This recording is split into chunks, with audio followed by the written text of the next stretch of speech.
Welcome to the GMs Corner. This is a Brewster baseball podcast where, as a general rule, we put general managers on the hot seat and make them squirm. But today what we're going to do is a sim review.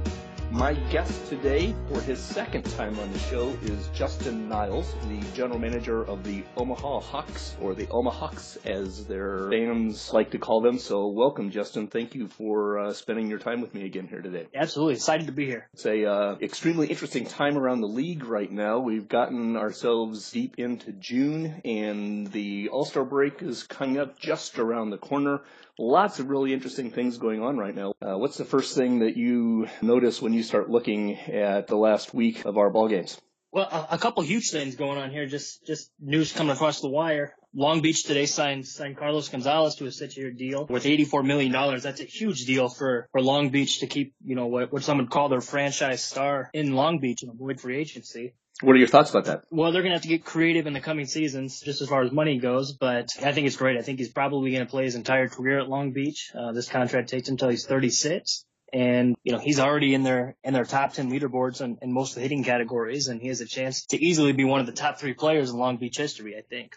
Yeah, I think it's a intriguing contract also in that sense at $14 million a year. You look at the guy at 29, he's probably a 4.5 WAR hitter right now. He had that huge year back when he was 26 or something like that. I don't think you're going to expect to see that kind of a number from him any particular time, but he's the kind of a hitter who can go and hit like that. At $14 million a year, that's 3.5 million a WAR roughly, so that's probably not horrible. The only real risk side of it is that he's got player options going out to 36, and so if you get a Leon Sandcastle kind of an aging curve, this is a fantastic contract. If you get more of a guy who drops off at 31, 32, then it's got a bit of a risk side to it. But at the end of the day, I thought it was a fantastic deal on all sides and probably pretty well done. So kudos to Long Beach for that. Absolutely. I mean, he has 22 home runs already this year. He's getting on base at about a 350 eclipse. So he's doing pretty well to start this year. And if they can get 4 or 5 WAR out of him for the next 3-4 years, it might be a win all around.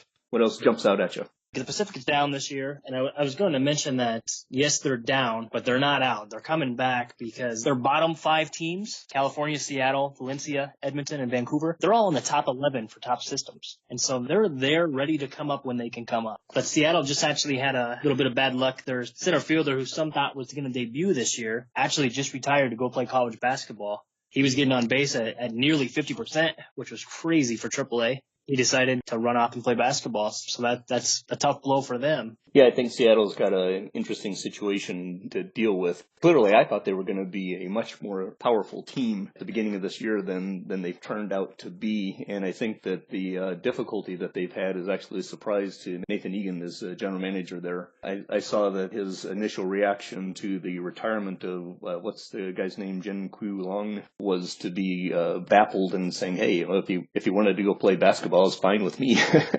Just have him play baseball too. So I think that's an oddity that just can never plan for. As far as the Pacific is concerned, they're definitely down and struggling. You take away their top 2 teams. California is a surprise to be as down as they are. I'm really enjoying the conversation on the board about best division in baseball when we all know that the Heartland is still the strongest without any question. If you take a look at the JLFs that Randy and our commissioner was on a few days ago talking about how great the JLS is, I mean, they're just beating the heck out of the Frick League Pacific is what's happening. That's why their numbers are so big. The Atlantic and the Heartland are playing each other, and the Pacific and the South are playing each other. And so, yes, they're beating up on Huntsville, and they're beating up on Hawaii, and they're beating up on Edmonton, they're beating up on Vancouver and Valencia, and so their numbers look pretty good. When really I think that the dynamic is the Atlantic versus the Heartland, and we'll see what happens as the rest of the year goes.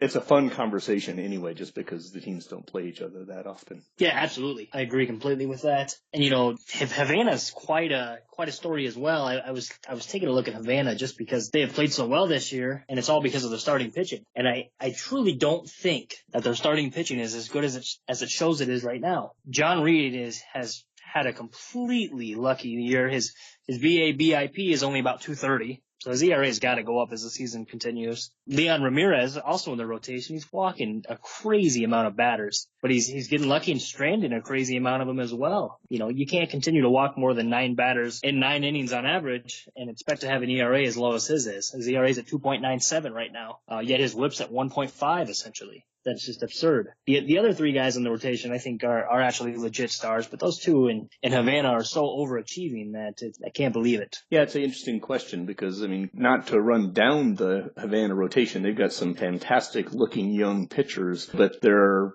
feasting on Huntsville. They're beating Vancouver. They've played Seattle, and Seattle has taken them. At the end of the day, I think their schedule is going to get a lot tougher as they get into the second half of the season. And they have not really played Las Vegas as much as they have played some of the other teams. And Vegas is clearly on the warpath right now, so it's going to be interesting to see how that all plays out. Another factor that I noticed, I think there's 2 hidden things that nobody's been talking about right now as far as the Johnson League this week. Havana's lost Reese Wareham, their shortstop, who may be the offensive player they could least afford to lose. He's got a herniated disc now, and he's out for several weeks. And Atlantic City also lost their amazing sudden superstar Glenn Gorman to a fractured finger, and he's out for, I think it's 5 weeks or 6 weeks, I can't remember. So those 2 teams have taken a sudden downturn and lost a couple of extremely important players to them. So I'm intrigued to see how the teams are going to respond to those. I think of the 2, in my mind, the biggest issue is Reese Wareham because he's almost irreplaceable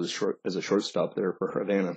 Absolutely. I do think that with Havana, I think that Ozragi and Rafael, they're both outstanding pitchers and they're 21 years old. They're going to be a scary 1-2 punch coming up. And I think Havana has a 6-game lead right now over New Orleans. I just don't see them relinquishing that over the next half of the season. I do think New Orleans will make the playoffs. I think they're going to get in as a wild card, but I don't see Havana losing the Southern Division. That's why they end up playing the games. I'm extremely intrigued about the whole JL Southern Division. It just did not go off in the way that I was expecting, and I think Phoenix is an extremely interesting candidate there.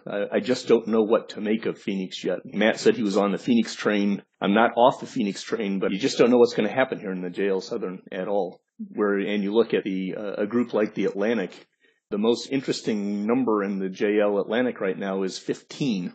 And that's the number of games that the Nashville Goats have lost in a row. Right. I've seen that. Right. What do you think the over-under is on them for the year? Are they going to win 55?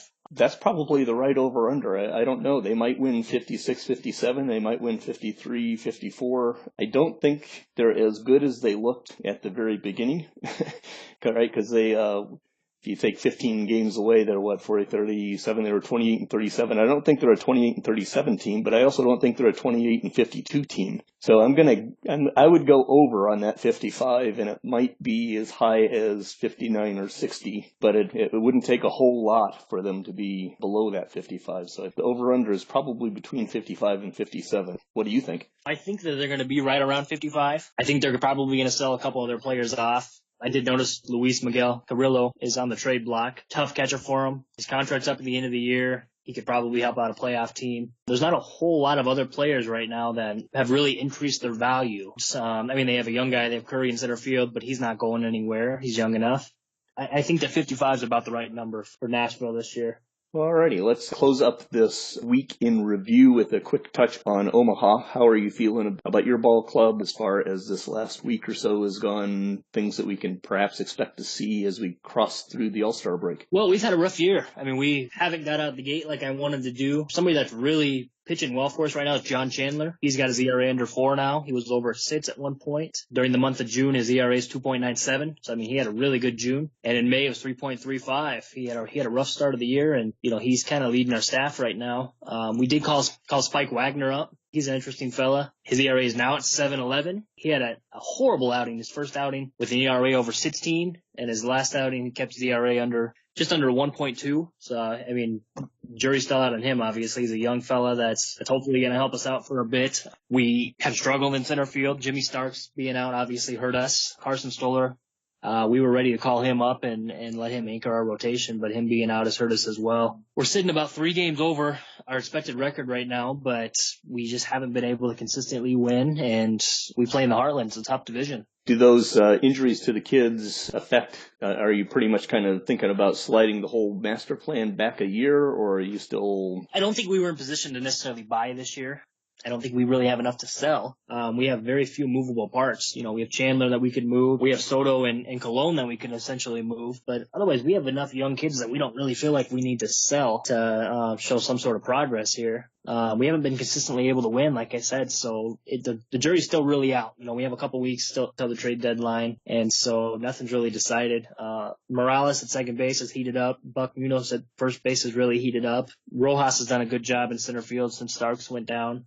We still have Barajas in left field. So we'll see what happens. The rubber is going to hit the road here in the next couple of weeks for a lot of teams in the league starting to assess their players. It will be extremely interesting to see how July goes. The conversation I had with Matt last week about his young team, I don't have the cornerstone on outstanding philosophy here, but as a general rule, young teams tend to get better as the year goes along just because, you know, experience and progress. And so I think that teams like yours and Mexico City, both very young teams, underperforming a little bit of expectation at the beginning of the year, just like Las Vegas is starting to crank up.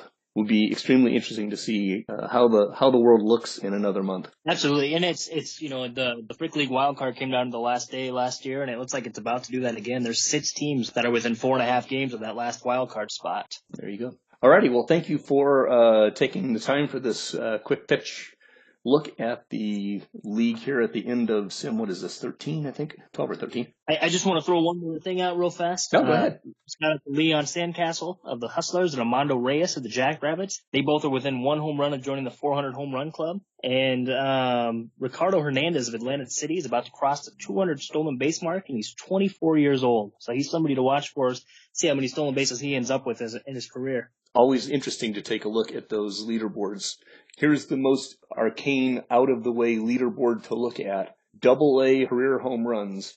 Carlos Duran of my Double-A Santa Clara Spartans is either 6 or 9. I have to look it up again. Home runs away from being number 2 on the all-time Double-A list. Number 1 will almost never be matched because it was a gentleman who was in Double-A for like 20 years. He was in California's organization. Let me look it up here real quick, just because. I think you're looking for Robert Bradford? Robert Bradford, yes, indeed. He was playing Double-A all the way up to age 38, so he's like the Crash Davis plus of the league. Just talking about records for a second, Carlton Winston of the Jimmies is on pace for 71 home runs. Current record 73, set back in 1986.